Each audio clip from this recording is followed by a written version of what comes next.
Moin. Moin. Hey. Moin.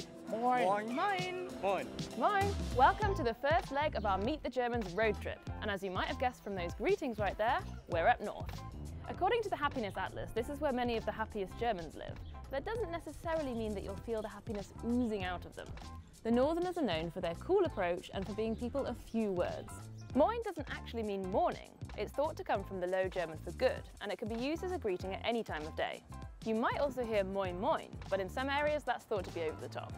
For our jaunt around northern Germany, we'll be visiting the states of Mecklenburg-Vorpommern, Schleswig-Holstein and Niedersachsen, as well as two of Germany's three city-states, Hamburg and Bremen. Don't be deceived. While the weather kind of seems okay today, these guys are never far away. To describe the typical northern weather, let's use some local terminology. Schmuddelwetter, essentially dirty weather, or Schietwetter. Yes, that's weather that's, well, sheet. So we're talking cold, wet, and with a good dose of wind.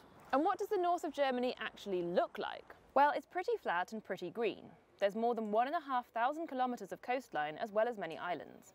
More than half the land in the north is used for agriculture. There are various large companies based here, for example car and ship manufacturers, and tourism plays a big part in the coastal economy.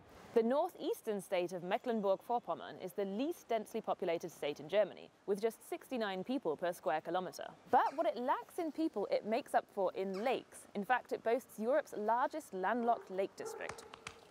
Meckpomm is the only new or former East German state in the north of Germany. You can still see a few reminders of this era, for example in its Plattenbau or prefab architecture and long stretches of FKK nudist beaches. Perhaps the most iconic symbol of German beaches is the Strandkorb or beach basket. It was invented here in Rostock in the late 1800s as a comfortable solution for wind-battered tourists on the Baltic coast. Today you can rent them along much of Germany's coastal areas and islands.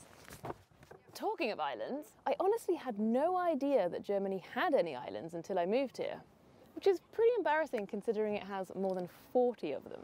You've got your more schickimicki Sylt, where you can do a bit of German celeb spotting. For the best chance of sun, head to Fehmarn or Rügen, or venture further out to the Helgoland archipelago. Then there's the chain of East Frisian islands, many of which are car-free or car-restricted zones. I've taken the ferry over to one of the larger islands, Norderney, in order to get a feel for German island life. Ja, hier ist es ruhig. Ruhiger wie auf dem Festland. Definitiv entspannter. Man braucht kein Auto. Und ganz gesunde Luft, man schläft hier wie tot. Hier ist so ein bisschen heile Welt noch. Im Winter haben wir ein bisschen Ruhe, jetzt haben wir ein bisschen Trubel, ne? Da leben wir natürlich von. Hier hat man Ruhe, Sportbewegung, die Work-Life-Balance ist einfach fantastisch. This is also a really rich area for biodiversity. The Wattenmeer is the world's largest unbroken system of intertidal sand and mudflats, and a large part of it is found along Germany's North Sea coast. It's a vital site for migratory birds, and it's home to numerous plant species and animals like seals and harbour porpoises. One thing that connects all the northern states is language.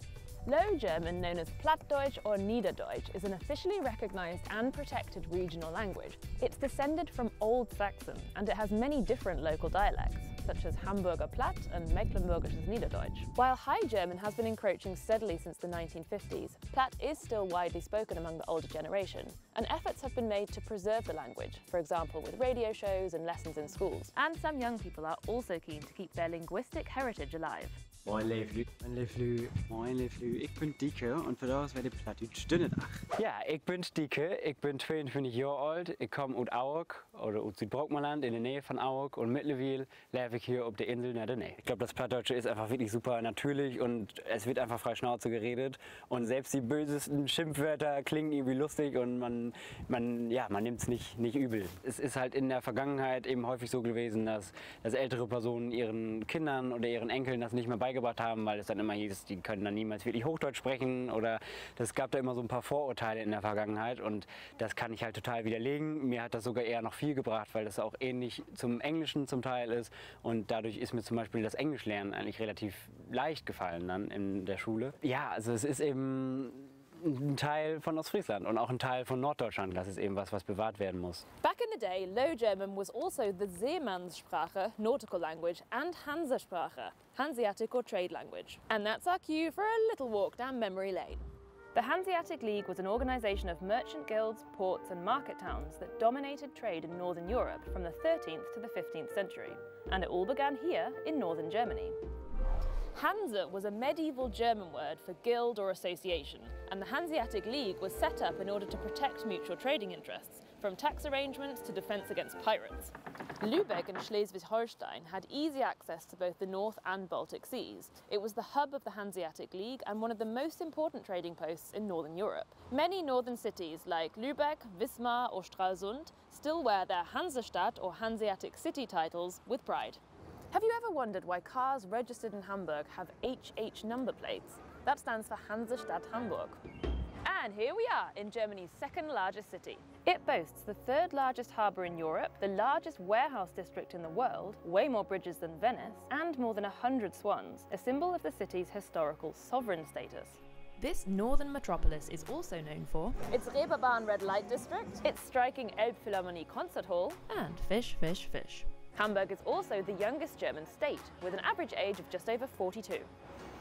Incidentally, red brick architecture, particularly Backstein Gothic or brick Gothic, is typical of northern Germany, which lacks sufficient natural supplies of building stone. Anyway, back to the fish. Unsurprisingly, seafood is a staple of northern cuisine. An absolute classic is Matjes, soused herring. Other traditional dishes up north include Kohl und Pinkel, that's kale and smoked sausage, and various hearty soups and stews. Labskaus was originally whipped up from long-lasting ingredients for sailors on long trips at sea. It's kind of a mush of corned beef and potato. If you're lucky, you might get some pickled herring and a fried egg on top. Fancy something sweet? Allow me to introduce you to one of my all-time favourite German foods, which was invented right here in Hamburg. The Franzbrötchen. Think cinnamon swirl, but even better. And of course, we can't neglect the beer. Exactly which brand you drink depends largely on where you are. Here in Bremen, just as everywhere else, there's plenty of local pride involved. But here in the north, we're generally talking some kind of Pilsner. But there's another drink that I've had on my bucket list for ages, Ostfriesentee. Move over Turkey and Great Britain. Ostfriesland is apparently the tea drinking capital of the world. The East Frisians drink an average of 300 litres of tea a year. And there's a whole ritual involved. I've come to Leer, the birthplace of East Frisian tea, to get initiated in a traditional tea ceremony. Als erstes braucht man erstmal einen schönen Kluntje. Der kommt zuerst in die Tasse. Dann gießt man den Tee ein und das knistert jetzt ein bisschen. Der Tee ist schön dunkel und kräftig. Das ist ein kräftiger Assam-Tee. Dann braucht man Sahne. Und das machen wir immer entgegen dem Uhrzeigersinn, weil wir beim Teetrinken die Zeit anhalten möchten. Und das Ganze nennt sich dann das Wulkje, weil das aussieht wie eine kleine Wolke. Umrühren darf ich nicht, oder? Nein, es wird einfach so in Schichten getrunken. Also man trinkt gleich erstmal so diese sahnige Schicht und dann trinkt man langsam eben sich durch bis zum letzten süßen Schluck.